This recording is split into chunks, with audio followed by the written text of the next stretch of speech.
It's so funny you say that, because maybe I took that for granted, Cathal. Maybe I just assumed that this is what work is like and I'm going to love every job I have. But then, let's say the tables turned slightly with another role that I had, where I got in there, and this was in Sydney, and I loved the people that I worked with and I loved the role that I was doing, but I definitely felt overloaded with the amount of work that I had.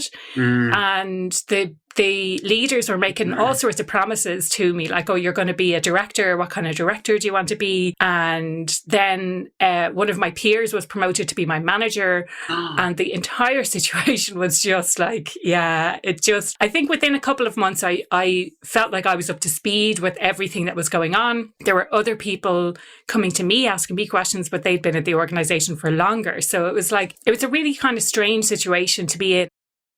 When you're being micromanaged, you have no autonomy. Like, my boss used to go in and have a look at my calendar and say, oh, well, it looks like you have nothing on. You've no work today. So here's a whole load of work. And I thought, that's not how I manage my workload. I write it down on a piece of paper and here's all of the work that I'm doing. And there were times that I was given work and I ended up staying in the office way later than anyone else. And I would just go into a room, and have a little cry, to be perfectly honest, because I was feeling so frustrated, so micromanaged, and I didn't really know what to do. I didn't know who to talk to.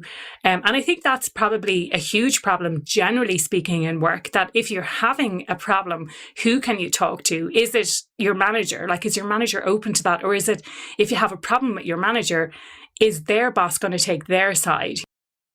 It's one thing to say what your values are. It's another thing that you live those values, and that's the lived experience of the people in the organization and the behavior that they're witnessing. So if you're saying something like, and I'll take inclusion as a value, if you're saying, oh, we value inclusion, but then you're doing something, you're behaving in such a way that creates an us and them environment, or you exclude some people in some way, or that you have an entire board made up of a particular type of demographic, and I'll say middle-aged white men, because that tends to be, the kind of the normality, the reality for a lot of people.